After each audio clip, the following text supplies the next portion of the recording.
bienvenue et bonjour.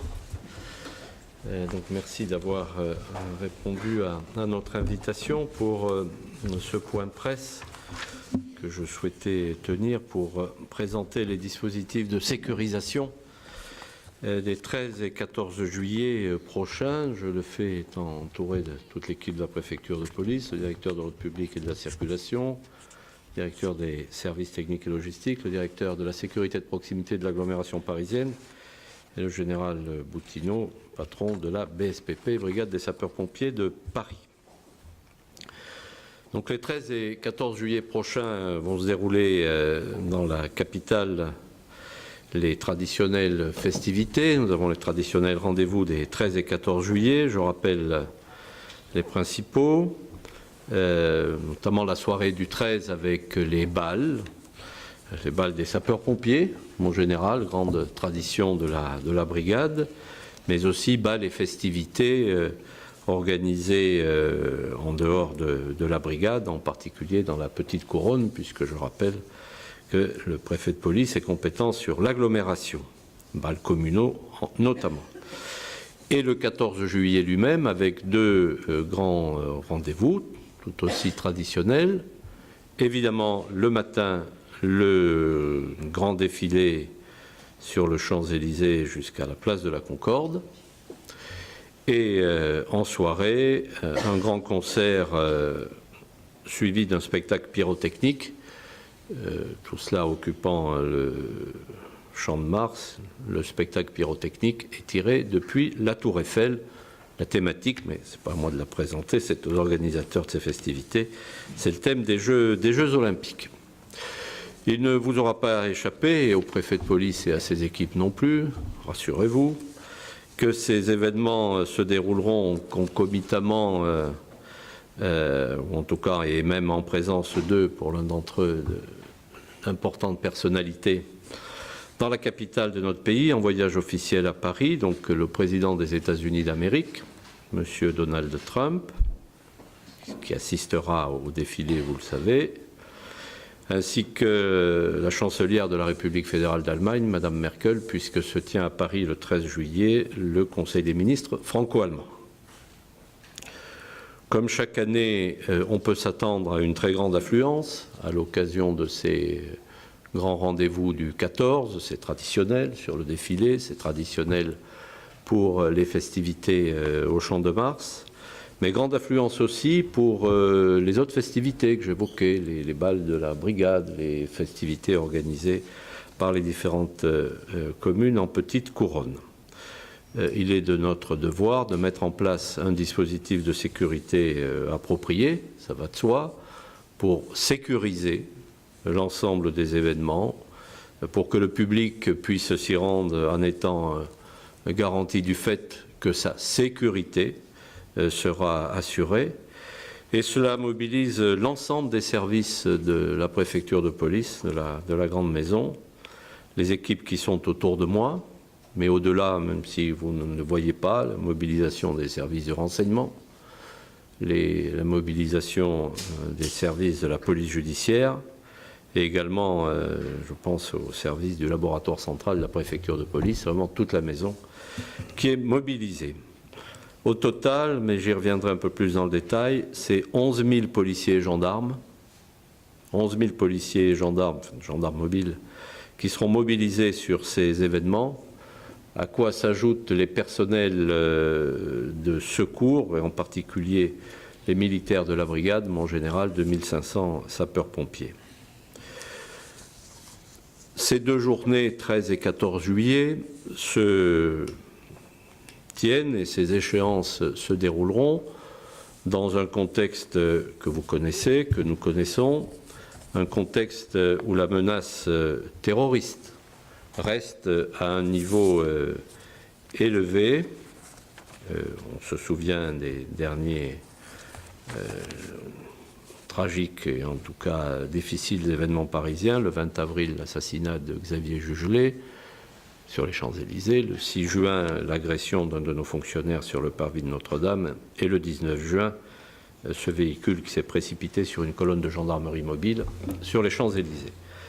Donc un contexte où la menace terroriste reste élevée, donc les dispositifs que nous mettons en place sont évidemment conçus, et on rentrera un peu plus dans le détail, pour faire face à toute éventualité au regard de ce contexte. C'est le sens des zones de protection et de sécurité dont je parlerai dans un moment. Et puis par ailleurs, tous nos dispositifs sont conçus pour sécuriser de façon optimale les événements. Sécuriser, c'est en garantir le bon déroulement, anticiper les risques de troubles, s'ils se produisent, y mettre fin par les interpellations nécessaires, anticiper tout risque de débordement et contenir les risques de violence urbaine sur le territoire de l'agglomération. Quelques mots d'abord sur le défilé, quelques mots ensuite sur la soirée du 14 juillet, quelques mots enfin sur les mesures de sécurisation générale sur les 2 jours, au regard notamment de ces festivités du 13 au soir et du 14 au soir, ailleurs qu'à Paris. Défilé du 14 juillet. Donc j'ai pris un arrêté, le préfet de police a pris un arrêté créant une zone de protection et de sécurité sur les Champs-Élysées. Je rappelle que les zones de protection et de sécurité, dans le cadre juridique actuel, s'adossent à l'état d'urgence, qui est en vigueur jusqu'au 15 inclus. Les zones de protection et de sécurité permettent de réglementer l'accès et le séjour des personnes sur le territoire donné. Vous aurez une carte et le détail de l'arrêté pour le territoire. Il aperçoit, et là aussi, c'est les mesures d'interdiction de circulation. Un deuxième arrêté que j'ai pris, en appui de cette création de zones de protection et de sécurité, autorise les contrôles d'identité de toutes les personnes par les services de police, les fouilles de sacs, de bagages et de véhicules pour accéder et à l'intérieur de cette zone de sécurité. Cette zone sera entièrement barriérée, interdite à la circulation progressivement à partir de 6h30, et c'est le schéma où progressivement on va passer du rouge, puis au bleu, puis au vert. Les accès de cette zone seront tous protégés, c'est important, par des véhicules ou des plots anti-véhicules béliers. Tous les accès seront protégés de la sorte. Ça veut dire pour les spectateurs, pour les visiteurs, que chaque personne qui voudra venir, et on souhaite qu'elle vienne nombreuse, fera l'objet d'un contrôle par les forces de l'ordre à ce périmètre, avec des magnétomètres, inspection des sacs et des vestes, si nécessaire, contrôle d'identité. On regardera ce qu'elle porte, puisque l'arrêté qui crée la ZPS interdit bien sûr de transporter tout ce qui peut être une arme par destination, par exemple, ou tout objet de type pyrotechnique, ça va de soi aussi, ainsi que l'alcool. Donc les personnes seront contrôlées. Celles d'entre elles, et c'est important, qui ont une invitation pour assister au défilé sur les tribunes qui se trouvent vers le bas des champs. Ce sont des invitations nominatives. Donc ces personnes feront d'abord l'objet d'un préfiltrage, puis d'un contrôle, et d'un contrôle de leur identité pour s'assurer que la personne qui vient est bien celle qui a été invitée. Sous le commandement de la direction de l'ordre public et de la circulation et de son directeur qui est à ma gauche, donc les effectifs engagés, leur mission c'est la protection des tribunes, le jalonnement de l'ensemble du parcours et du défilé, jalonnement qui consiste à sécuriser, à observer ce qui se passe bien sûr, le préfiltrage des zones d'accueil du public et les contrôles qui peuvent aller avec, je viens de l'exposer dans le cadre de la zone de protection de sécurité, et la sécurité générale du secteur. La direction opérationnelle du soutien technique et logistique, la Dostel, mobilise des moyens spécialisés, en particulier un dispositif anti-drone qui sera déployé pendant toute la durée du défilé. Sachez également que la brigade de recherche et d'intervention de la police judiciaire, la BRI, est en réserve d'intervention, prête à intervenir en tout point de la capitale. Le dispositif de secours à personne, 10 postes de secours répartis sur tout le site, 28 véhicules sanitaires et logistiques. Au total, sur les effectifs de police, c'est 3500 personnels qui seront mobilisés pour la sécurisation du défilé. 3500 effectifs seront mobilisés pour la sécurisation du défilé. Pour terminer sur cette présentation concernant le défilé, quelques conseils aux Parisiens, aux spectateurs. Première chose, il est surtout conseillé d'éviter d'utiliser la voiture automobile, et si on l'utilise en tout cas, de passer au large, contourner très largement la zone concernée. Un certain nombre de stations de métro seront fermées, la RATP le précisera, mais je peux l'indiquer, Tuileries, Concorde, Champs-Élysées, Clemenceau, Franklin Roosevelt, Georges V, Étoile et le REA Charles de Gaulle, c'est évidemment sur le territoire du défilé. Ça veut dire que le Conseil a donné aux personnes qui désirent assister au défilé, c'est d'arriver tôt sur le site, si possible avant 9h, et d'arriver tôt pour que le contrôle, le filtrage se déroule dans les meilleures conditions, c'est-à-dire de manière apaisée. Quant aux personnes qui ont des invitations en tribune, mais ça figure sur leurs invitations, elles doivent être installées en tribune à 9h. Donc je conseille aussi qu'elles arrivent assez tôt pour pouvoir également passer de manière tranquille et apaiser les contrôles qui seront mis en amont. J'en viens à présent à la sécurisation du concert et du spectacle pyrotechnique qui aura lieu le 14 juillet au soir. Donc c'est un concert classique sur le thème des Jeux olympiques, et puis le spectacle pyrotechnique, le fameux et attendu feu d'artifice de la Tour Eiffel. Là également, j'ai créé une zone de protection et de sécurité sur ce secteur, avec les mêmes règles que celles que j'évoquais précédemment. Le séjour des personnes y est réglementé.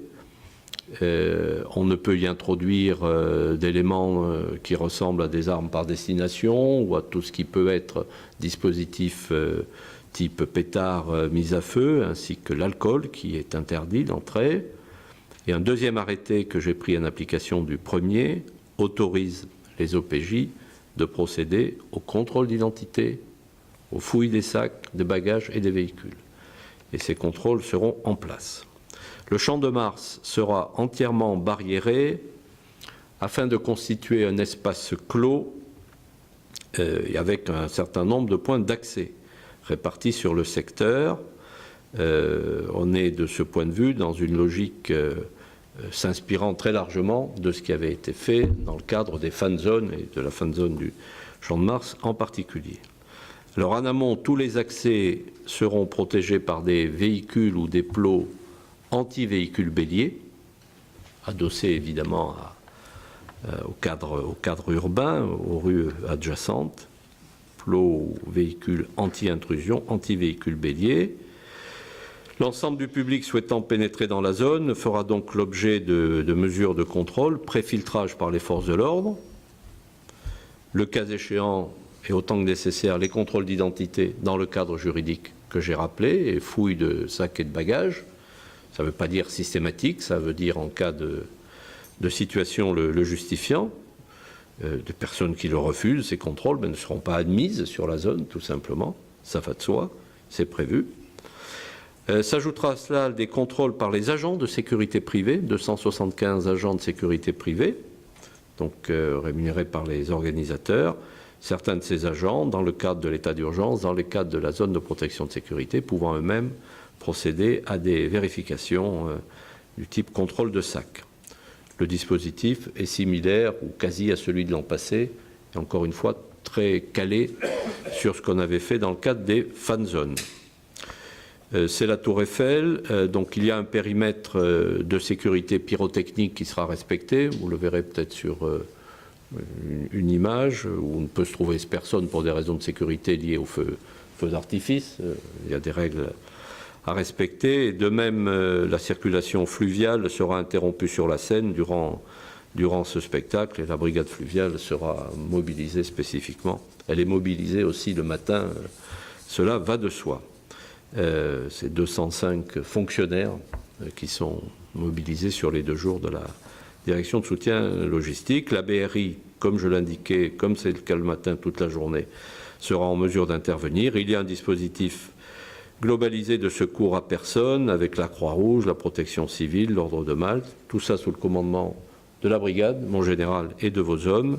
Ça fera plus de 250 personnes, plus de 50 véhicules et 2 embarcations capables d'apporter secours aux personnes.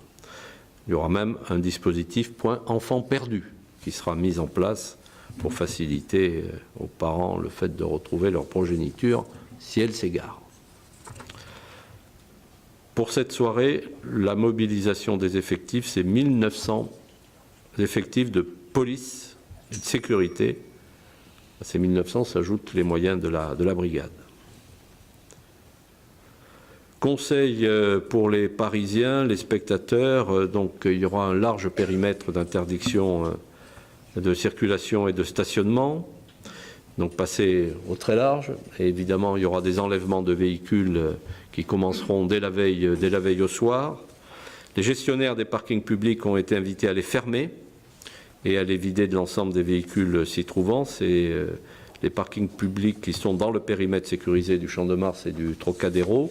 Donc les enlèvements de véhicules dès la veille, je l'ai indiqué, et des stations de métro ou de RER qui seront fermées. C'est les stations directement impactées par la zone. Champ de Mars, Tour Eiffel, Pont de l'Alma, ça c'est le RER C. Pour le métro, c'est Trocadéro, Passy, Duplex, Boissière, La Motte-Piquet, Grenelle, Iéna. Ces éléments sont dans les papiers qu'on vous communiquera. C'est pourquoi je me permets de les prononcer rapidement. Évidemment, il est souhaitable que les spectateurs se présentent le plus tôt possible, c'est-à-dire que l'ouverture de la zone, c'est à partir de 16h. Jusqu'à 16h, la zone sera complètement sanctuarisée. À partir de 16h, le public pourra y accéder. Voilà le dispositif de la soirée du 14 juillet. J'avais présenté le dispositif du matin. Sachez que nous aurons en appui de tout cela un dispositif organisé en liaison avec l'autorité militaire, avec l'armée de l'air, pour avoir une couverture aérienne permettant de suivre en plan large les mouvements de foule. Dernier élément de mon intervention, c'est la sécurisation générale mise en place dans l'agglomération parisienne. Donc la soirée du 13, beaucoup de festivités. La même chose, la soirée du 14 et au 15 juillet. On sait que des phénomènes parfois se produisent dans ce contexte-là, de troubles à l'ordre public, voire de violences urbaines.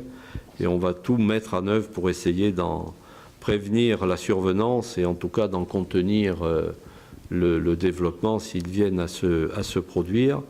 Donc ce dispositif de sécurisation renforcée est piloté et dirigé par le directeur de la sécurité de proximité de l'agglomération parisienne.